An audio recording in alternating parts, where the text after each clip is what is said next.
ব্যস্ত কোলাহলপূর্ণ কর্পোরেট সংস্কৃতির বুকে বাস রবির। সে পেশায় ব্যাংকের একজন উচ্চপদস্থ কর্মকর্তা। সচ্ছল আর্থিক অবস্থা, বিলাসবহুল জীবন আর আধুনিকতার সব উপকরণ ছড়িয়ে আছে তার সংসারে। কিন্তু এই ঝকঝকে জীবনের আড়ালে একটা বড় শূন্যতা রয়েছে। আর তার কারণ রবির স্ত্রী সুমনা। সুমনা অত্যন্ত অহংকারী, আত্মকেন্দ্রিক এবং তীব্র মেজাজি একজন নারী। নিজের আধুনিক জীবনযাত্রা, সামাজিক মর্যাদা আর আভিজাত্যের বাইরে সে অন্য কিছু ভাবতে পারে না। তার কাছে সম্পর্ক বা আবেগের চেয়ে নিজের স্বাচ্ছন্দ্যই শেষ কথা। ঠিক এর বিপরীত মেরুতে বাস রবির ছোট ভাই মহেশের। মহেশ এখনও শিকড় আঁকড়ে পড়ে আছে গ্রামের এক শান্ত সবুজ পরিবেশে। সেখানে তার ছোট্ট একটা মুদি দোকান আছে। নুন আনতে পান্তা ফুরোনো সে সংসারে আর্থিক স্বাচ্ছন্দ্য হয়তো নেই, কিন্তু মহেশের মনটা আকাশের মতোই উদার। সামান্য আয়ে সে তৃপ্ত এবং মানুষের বিপদে আপদে সবার আগে এগিয়ে যায়। তাদের বাবা মারা যাওয়ার পর গ্রামের পৈতৃক ভিটায় হঠাৎ করেই বড্ড একা হয়ে পড়েছিলেন বৃদ্ধামা পল্লবী দেবী। আজীবন যে মানুষটি সন্তানদের আগলে রেখেছেন, স্বামীর মৃত্যুর পর তার চোখের জল মোছানোর কেউ রইল না। দুই ভাইয়ের মধ্যে আলোচনার পর নিয়মানুযায়ী ঠিক হল মা প্রথমে বড় ছেলে রবির কাছেই শহরে থাকবেন, কারণ রবির সামর্থ্য বেশি, সেখানে চিকিৎসার সুযোগ ভালো এবং ঘরও বড়। পল্লবী দেবী বুক ভরা আশা আর চোখে এক রাশ মায়া নিয়ে পা রাখলেন কলকাতার সেই মডার্ন হাই রাইজ ফ্ল্যাটে। তিনি ভেবেছিলেন স্বামীর শোক হয়তো তিনি বড় ছেলের সংসারে নাতি বউয়ের মাঝে ভুলে থাকবেন। কিন্তু তিনি জানতেন না যে সুমনা নিজের অহংকার আর মেজাজ নিয়ে ব্যস্ত তার সেই আধুনিক ফ্ল্যাটে একজন বৃদ্ধা মায়ের সাদা থান কাপড় আর সে কেলে অভ্যাসের কোনো জায়গা নেই। বিকেলে নরম আলো এসে পড়েছে রবির ফ্ল্যাটের ড্রয়িং রুমে। সুমনা তখন তার ঘরে গিয়েছিল। পল্লবী দেবী অনেক দিন পর একটু মন খুলে হাসছিলেন। রবির দু ছেলে মেয়ে রাহুল আর রিয়া ঠাকুমাকে ঘিরে সোফায় বসে আছে। পল্লবী দেবী তাদের রূপকথার গল্প আর রবির ছোটবেলার দুষ্টুমির কথা শোনাচ্ছিলেন। রাহুল ঠাকুমার কোল ঘেঁষে বলল, ঠাকুমা, তুমি রোজ আমাদের সাথে এভাবে গল্প করবে? মা তো সারা দিন শুধু মোবাইল আর পার্টি নিয়ে থাকে। আমাদের সাথে ঠিক মতো কথাও বলে না, শুধু পড়তে বলে। হ্যাঁ ঠাকুমা, তোমার হাতের নারকেল নাড়ুটা দারুণ, আমার খুব ভালো লাগে। করব রে দাদু ভাই, রোজ করব। তোরা ভালো থাকলেই এই বুড়ির সব সুখ। এমন সময় সুমনা ঘর থেকে বের হয়ে আসে। শাশুড়িকে বাচ্চাদের সাথে ওভাবে হাসতে দেখে তার ভেতরটা যেন জ্বলে উঠল। রাহুল, রিয়া, ওখান থেকে ওঠো বলছি। কতবার বারণ করেছি তোমাদের যে নিজের পড়া নষ্ট করে ওইসব সেকেলে আজে বাজে গল্প শুনবে না। Just go to your room. বাচ্চারা ভয় পেয়ে গুটি গুটি পায়ে নিজেদের ঘরে চলে গেল। বৌমা, ওরা তো শুধু গল্প শুনছিল, আমি তো কিছু। একদম মুখ খুলবেন না মা। আপনার জন্য এই সংসারে অশান্তি ছাড়া আর কিছু নেই। আপনি বাচ্চাদের মাথা খাচ্ছেন। কি চান আপনি, ওদেরকে দূরে সরিয়ে দিতে? আর আপনার দেমাগ তো দিন দিন আকাশ ছোঁয়া হয়ে যাচ্ছে। আমি কি করলাম বৌমা? কি করেননি?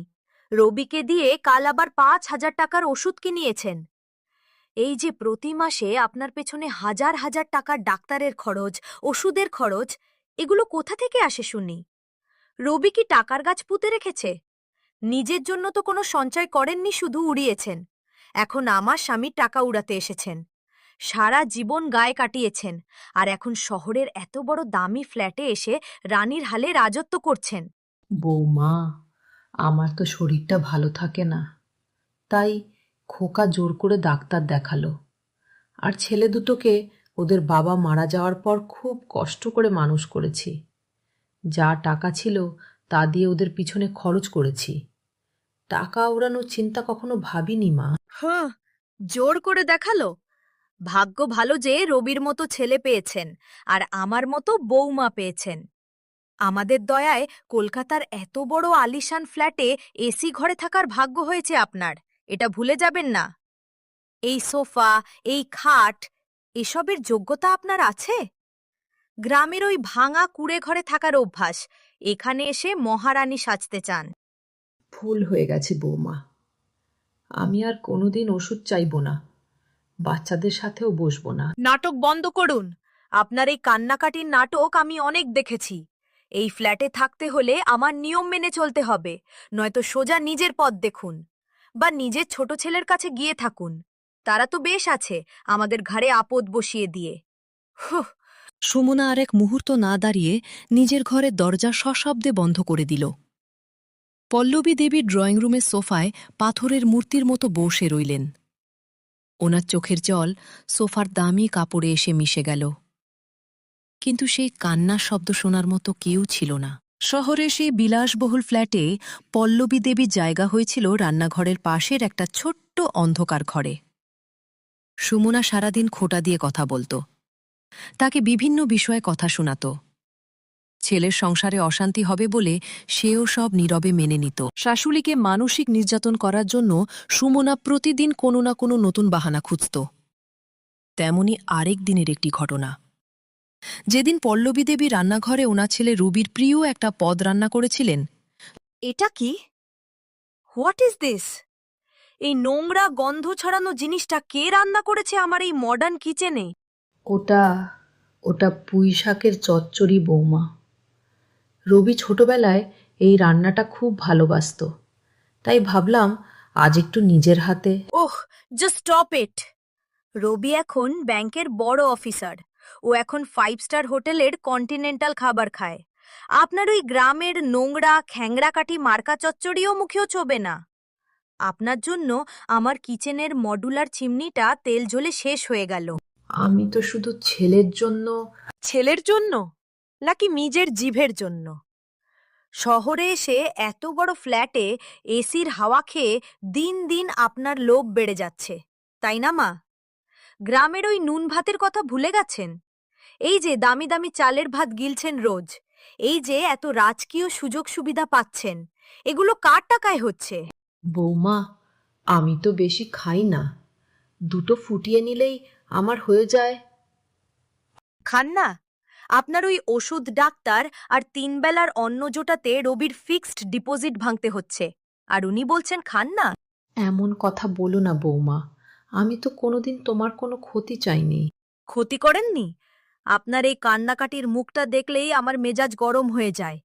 সকালে ঘুম থেকে উঠে এই অলক্ষণে মুখ দেখলে আমার পুরো দিনটাই বরবাদ হয়ে যায়। পরিষ্কার কথা শুনে রাখুন, আমাদের কারণে এই বাড়িতে রাজভোগ ওড়াচ্ছেন, নিজে থেকে কোনো কিছু করতে আসবেন না। রাতে রবি অফিস থেকে ফিরলে যখন সে খেতে বসে, পল্লবী দেবী আলতো করে বাটিটা রবির সামনে এগিয়ে দেন। রবি মুখে দিতেই তার মনে তৃপ্তি আসে। ঠিক তখনই সুমনা ড্রয়িং রুম থেকে ডাইনিং টেবিলে এসে দাঁড়ায়। আহ মা, কত বছর পর তোমার হাতের এই পুঁই চচ্চড়িটা খেলাম।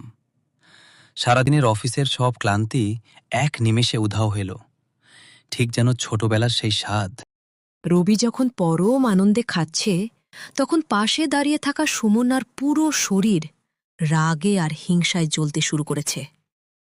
তার মনে হচ্ছে এই ফ্ল্যাটে তার তৈরি করা সব নিয়মকে বুড়ো আঙুল দেখানো হচ্ছে। বাহ রবি, চমৎকার! তোমার ব্যাংকের এত বড় পোস্ট, সোসাইটিতে এত নাম, আর তোমার টেস্টটা দেখলে তো মনে হয় এখনো ওই গ্রামের নর্দমার গলিতেই পড়ে আছো। কি হয়েছে সুমনা? মা খুব শখ করে রান্না করেছে, একটু খেয়ে দেখো না, দারুণ হয়েছে। আমি ওসব খাবার ছোবো না। রবি, আমি দুপুরে তোমার মাকে পরিষ্কার বারণ করে দিয়েছিলাম যে আমার এই মডার্ন কিচেনে ওনার এই রান্না চলবে না। চিমনিটা তেল ঝোলে শেষ করে দিয়েছে, তাও ওনার এত বড় সাহস আমার অবাধ্য হয়ে তোমাকে এনে দিয়েছে। বৌমা, রবি ছোটবেলা থেকে এটা, আমি তো শুধু ও একটু ভালোবেসে খাবে বলে। নিজের ওই ভালোবেসে খাওয়ানোর ন্যাকামো বন্ধ করুন। আপনি ইচ্ছে করে আমার সংসারে ভাঙন ধরাতে চাইছেন, তাই না? রবিকে আমার হাতের রান্নার বদলে আপনার ওই গ্রামের রান্না খাইয়ে নিজের দিকে টানতে চাইছেন, যাতে রবি আপনার বশ হয়ে থাকে।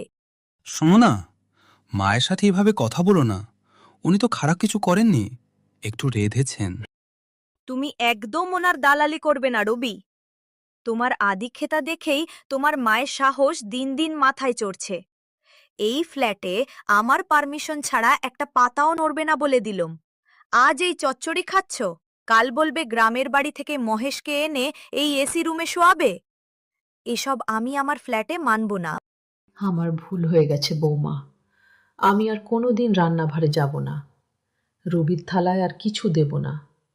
তুমি দয়া করে রবির সাথে ঝগড়া করো না। সুমনা চরম নিষ্ঠুরতার সঙ্গে তরকারির বাটিটা ডাইনিং টেবিল থেকে ডাস্টবিনে ছুঁড়ে ফেলে দেয়। রবিবার সকাল। রবি এবং সুমনা তৈরি হচ্ছে। তাদের বাইরে যাওয়ার তুমুল ব্যস্ততা। রবি, সুমনা আর বাচ্চারা সবাই খুব দামি পোশাক পরে বাইরে যাওয়ার জন্য তৈরি হচ্ছে। সুমনার এক বান্ধবীর জন্মদিনের পার্টি একটি বিলাসবহুল 5 স্টার হোটেলে। সেদিন কাকতালীয়ভাবে তাদের বাড়ির রান্নার লোক এবং কাজের মাসি কেউই আসেনি। রবি, তাড়াতাড়ি করো, লাঞ্চের টাইম হয়ে যাচ্ছে। আজ কিন্তু রান্নার মাসি আসেনি, তাই আমরা ওখানেই একেবারে ভরপেট লাঞ্চ করে নেব। বাচ্চাদেরও আইসক্রিম পার্লারে নিয়ে যেতে হবে। হ্যাঁ চলো। আচ্ছা সুমনা, আজ তো বাড়িতে কোনো রান্না হয়নি। মা কি খাবে? মেয়ের তো আসেনি। মায়ের সুগার আছে, দুপুরে তো ওনাকে কিছু খেতে হবে। ওনাকেও সাথে নিয়ে চলি না হয়? হোয়াট? তোমার মাথা খারাপ রবি? 5 স্টার হোটেলের ওই হাই সোসাইটি পার্টিতে আমি ওনাকে নিয়ে যাব? ওনার ওই সাদা থান কাপড় আর সেকেলে চেহারা দেখলে আমার বন্ধুরা কি ভাববে? আমার স্ট্যাটাসটা কোথায় থাকবে? No way. কিন্তু মা খাবে কি? বাড়িতে তো কোনো রান্না হয়নি। কেন? রান্নাঘরের কোণে ওনার কৌটোয় মুড়ি আর বাতাসা আছে না? ওসব জল ঢেলে খেয়ে নেবে। একবেলা না খেলে কেউ মরে যায় না। চলো, লেট হচ্ছে। দুপুর ৩টা। বাইরে প্রচণ্ড রোদ। শহরের ওই বড় এসি ফ্ল্যাটের একটা ঘরে ফ্যান ঘুরছে, কিন্তু পল্লবী দেবীর বুকের ভেতরটা খিদের জ্বালায় শুকিয়ে যাচ্ছে। সুগারের রোগী হওয়ায় ওনার শরীর কাঁপছে। তিনি কষ্ট করে রান্নাঘরে গেলেন। চারদিক ফাঁকা, কোনো খাবার তৈরি নেই। তিনি কাঁপতে কাঁপতে ওনার একটা ছোট কাঁসার বাটি টেনে নিলেন। তাতে পড়ে থাকা সামান্য কিছু শুকনো মুড়ি আর দুটো শক্ত বাতাসা 1 ফোঁটা জল দিয়ে ভিজিয়ে নিলেন। ঘরের এক কোণে মেঝেতে বসে তিনি একটা একটা করে সেই ভিজে মুড়ি আর বাতাসা মুখে দিতে লাগলেন। ওনার চোখের জল বাটির মুড়ির ওপর এসে পড়ছিল। রবি রে, তোর কি একবারও এই বুড়ো মায়ের কথা মনে পড়ল না বাবা? তুই তো কত বড় হোটেলের দামি দামি খাবার খাচ্ছিস। এই এক বাটি মুড়ি বাতাসা খেয়েই আমার দিন কেটে যাবে রে বাপ। তুই শুধু ভালো থাক। রাত 9টায় রবি আর সুমনা বাচ্চাদের নিয়ে হাসতে হাসতে গল্প করতে করতে ফ্ল্যাটে ফেরে। তাদের সবার হাতে দামি দামি শপিং ব্যাগ আর পার্সেল ব্যাগ। তারা বাইরে সিনেমা দেখে, শপিং করে, তৃপ্তির ঢেকুর তুলতে তুলতে ঘরে ঢুকল। উফ, আজকের দিনটা জাস্ট দারুণ কাটলো। রবি, ওই চাইনিজ ডিশটা সত্যি খুব ভালো ছিল, তাই না? হ্যাঁ ভালোই ছিল। আমি একটু মায়ের সাথে দেখা করে আসি। হঠাৎ রবির মনে অপরাধবোধ জাগে। সে মায়ের ঘরের দিকে যায়। মা, ও মা, ঘুমিয়ে পড়লে নাকি? দেখো, তোমার জন্য রেস্টুরেন্ট থেকে একটু স্যুপ এনেছি। আজ তো ঘরে রান্না হয়নি। তুমি কি খেলে মা? রবি মায়ের ঘরের দরজা ধাক্কা দিতেই দেখে পল্লবী দেবী মেঝেতে মাদুর পেতে শুয়ে আছেন। ওনার পাশে রাখে সেই কাঁসার বাটিটা, যাতে দুটো বাতাসা আর অল্প কিছু মুড়ি লেগে আছে। ওনার ঠোঁট দুটো শুকিয়ে সাদা হয়ে গেছে, হাত পা ঠান্ডা হয়ে কাঁপছে। সারাদিন শুধু ওইটুকু মুড়ি খেয়ে ওনার সুগার একদম কমে গেছে। মা, তুমি সারাদিন শুধু এই সামান্য মুড়ি আর বাতাসা খেয়ে রয়েছ? এক ফোঁটা ভাতও পাওনি? ওতেই আমার পেট ভরে গেছে রে রবি। আমার তো বয়স হয়েছে, বেশি তো খাই না। তুই খেয়েছিস তো বাবা? তোরা সবাই পেট ভরে খেয়ে এসেছিস তো? তাহলেই আমার হবে। সুমনা দরজায় দাঁড়িয়ে মুখে কোনো অনুশোচনা ছাড়া উল্টো বিরক্ত হয়ে বলল, আহা রবি, উনি তো নিজেই বললেন অতেই ওনার পেট ভরে গেছে। গ্রামে তো ওনারা এর চেয়েও খারাপ খেয়ে থাকেন। চলো, বাচ্চাদের ঘুমাতে দিতে হবে, কাল স্কুল আছে। ওনার এই ন্যাকামো দেখার সময় নেই। রবি নিজের গালে নিজে হাত দিয়ে স্তব্ধ হয়ে বসে রইল। সে বুঝতে পারল সে আজ মানুষের চামড়া পড়া একটা পশু হয়ে গেছে। নিজের জন্মদাত্রী মা সারাদিন ঘরের কোণে মুড়ি বাতাসা খেয়ে ছটফট করল, আর সে বাইরে হাজার হাজার টাকার খাবার খেয়ে এলো। পল্লবী দেবীর মনের ভেতরে শেষ আশাটুকুও ভেঙে গিয়েছিল। তিনি বুঝতে পেরেছিলেন এই পাথরের শহরে তার নিজের বলতে আর কেউ নেই। পরদিন সকালে তিনি সিদ্ধান্ত নিলেন সে তার গ্রামের বাড়িতে চলে যাবে। রবি, বাবা। কি হয়েছে মা? সুটকেস গুছিয়েছো কেন? কোথাও যাবে নাকি? হ্যাঁ রে বাবা, আমি ভাবলাম গ্রামে মহেশের ওখানে গিয়ে কিছুদিন থাকি। ওখানে একটু খোলা হাওয়া পাবো, আর তোদেরও সংসারের উপর আমার জন্য কোনো বোঝা থাকবে না। সুমন্যারও শরীর মন ভালো নেই, ও একটু শান্তিতে থাকুক। কিন্তু মা, হুট করে এভাবে? সুমনা জানলে আবার। সুমনাকে কিছু বলতে হবে না রে, তুই আমাকে শুধু স্টেশনে গিয়ে ট্রেনে তুলে দিয়ে আয়, আমি নিজেই যেতে পারবো। মা, এই টাকাটা নাও, পথে কিছু লাগলে কিনে খেও। আর মহেশের ওখানে পৌঁছে আমাকে একটা ফোন করে দিও। না রে রবি, আমার টাকার দরকার নেই, আমার কাছে যা আছে ওতেই আমার চলে যাবে। তুই এই টাকাটা দিয়ে তোর বাচ্চাদের ভালো কোনো জিনিস কিনে দিস। মা, তুমি আমার উপর রাগ করে চলে যাচ্ছ না তো? কাল রাতে আসলে। মা কখনো সন্তানের ওপর রাগ করে রে পাগল ছেলে? তুই যেখানেই থাকিস ভালো থাকিস, সুখে থাকিস, তোর কোনো বিপদ আপদ যেন না হয়। মা যাওয়ার পর রবি স্টেশনে একলা দাঁড়িয়ে রইল। সে অনুভব করতে পারল না যে আজ সে শুধু তার মাকে ট্রেনে তুলে দেয়নি, বরং নিজের জীবন থেকে পরম আশীর্বাদ আর লক্ষ্মীকে চিরতরে বিদায় করে দিল। মা স্টেশন থেকে বের হয়ে তার চিরচেনা ঘরে ফিরে আসে। তাকে দেখে মহেশ দৌড়ে এসে বলে, মা, তুমি হঠাৎ এভাবে একা একা? দাদা তোমায় বাড়ি দিয়ে গেল না? আর তোমার চোখ মুখ এমন মলিন হয়ে গেছে কেন মা? বড় লোকের ঘরে এই বুড়ো মায়ের আর জায়গা হলো না রে বাবা। মা, তুমি একদম চিন্তা করো না। আমার এই ভাঙা ঘরে ছাদ দিয়ে হয়তো বর্ষার জল পড়ে, কিন্তু আমি তোমাকে কথা দিচ্ছি, এখানে তোমার সম্মানে কেউ কোনোদিন আঘাত করবে না। ও মা, আপনি এভাবে রোদের মধ্যে হেঁটে এসেছেন? দিদিভাই আর দাদাভাই এত বড় লোক, অথচ আপনাকে একটা গাড়ি করেও পাঠাতে পারল না। আপনি কাঁদবেন না মা, ঘরে চলুন। কবিতা, তুই আমাকে দেখে রাগ করিসনি মা? তোদের তো এমনিতেই অভাবের সংসার, তার উপর আমি এসে আরো বোঝা হলাম। অমন অলক্ষণে কথা মুখেও আনবেন না মা। মা কখনো সন্তানের সংসারে বোঝা হয়? বড় লোকের বড় বাড়ি থাকতে পারে, কিন্তু মাকে রাখার মতো বড় মন ওদের নেই। আপনি আমাদের এই ভাঙা ঘরেই রাজরানীর মতো থাকবেন। মহেশ, তুমি দাঁড়িয়ে আছো কেন? যাও, কুয়ো থেকে মায়ের হাত পা ধোয়ার জন্য ঠান্ডা জল নিয়ে এসো। মা, বৌদির মতো দামি দামি পদ হয়তো আমি রাঁধতে পারিনি। এই গরিবের ঘরে আজ শুধু আলু ভাত আর ডাল হয়েছে, একটু মুখে দিয়ে দেখুন মা। না রে মা, কাল রাত থেকে বড় ছেলের কোটি টাকার ফ্ল্যাটে আমি উপোস করে বসেছিলাম, কেউ এক ফোঁটা জলও সাধেনি। আজ তোর হাতের এই ডাল ভাত আমার কাছে অমৃতের মতো লাগছে রে মা। মা, তুমি যতদিন বেঁচে থাকবে আমি দিনমজুরি করে হলেও তোমার মুখে অন্ন তুলে দেব। বড় লোকের টাকার অহংকার থাকতে পারে, কিন্তু আমাদের মাকে ভালোবাসার ক্ষমতা আছে।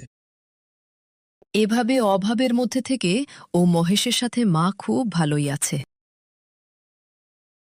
পল্লবী দেবী গ্রাম চলে যাওয়ার পর কেটে গেছে প্রায় ৮টি মাস। সেই বিলাসবহুল ফ্ল্যাটে সুমনা এখন নিজের মতো করে স্বাধীন জীবন কাটাচ্ছিল। কিন্তু কথায় বলে, অহংকার পতনের মূল। রবির জীবনে হঠাৎ করেই এক কাল বৈশাখী ঝড় নেমে এলো। ব্যাংকের একটি বিশাল আর্থিক কেলেঙ্কারিতে না বুঝেই রবি স্বাক্ষর করে ফেলেছিল। উচ্চপদস্থ কর্মকর্তাদের ষড়যন্ত্রে ফাঁসানো হল রবিকে। এক নিমেষে রবির চাকরিটা চলে গেল। শুধু তাই নয়, সুমনার বিলাসবহুল জীবনযাত্রার কারণে ব্যাংকে কোনো জমানোর টাকাও ছিল না। উল্টো ফ্ল্যাটের বিশাল অঙ্কের ইএমআই বাকি পড়েছিল।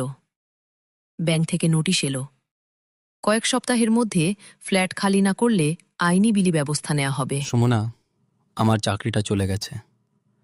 ব্যাংক থেকে ফ্ল্যাটটা সিজ করে দেবে। আমাদের এই ফ্ল্যাট ছেড়ে কোনো ছোট ভাড়া বাড়িতে চলে যেতে হবে। তুই প্লিজ আমাকে একটু সাপোর্ট করো। হোয়াট? ছোট ভাড়া বাড়ি?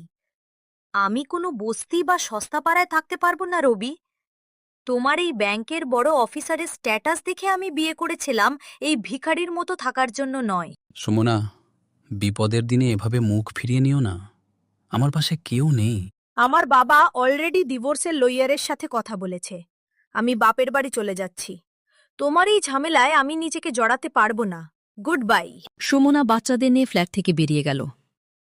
যে সুমনার অহংকারের জন্য রবি নিজের জন্মদাত্রী মাকে কষ্ট দিয়েছিল, সেই সুমনা রবির চরম বিপদে তাকে লাথি মেরে চলে গেল। রবি অন্ধকার ঘরে একা বসে চিৎকার করে কেঁদে উঠল। তার মনে পড়ল মায়ের সেই কান্নামাখা মুখ, যাকে তারা এই ঘরে কোনো শান্তি দেয়নি। আকাশ নিজের ভুল বুঝতে পেরে মায়ের কাছে ক্ষমা চেয়ে নিজের মনকে একটু শান্ত করতে তাদের গ্রামের বাড়িতে যায়। দাদা, একই অবস্থা তোর? কি হয়েছে দাদা? আর বৌদি কোথায়? আকাশ কোনো কথা বলতে পারে না। সে ঘরের ভেতরে এসে সোজা মেঝেতে বসে থাকা মায়ের পায়ের ওপর আছড়ে পড়ে। ওনার পা জড়িয়ে ধরে বাচ্চার মতো ডুকরে কেঁদে ওঠে। মা, আমাকে ক্ষমা করে দাও মা। আমি পাপ করেছি। সুমনার অহংকারে অন্ধ হয়ে আমি তোমাকে এই জীর্ণ ঘরে পাঠিয়ে দিয়েছিলাম। আজ আমি তার শাস্তি ভোগ করছি মা। আমার চাকরি চলে গেছে, বাড়ি চলে গেছে, সুমনাও আমাকে ছেড়ে চলে গেছে।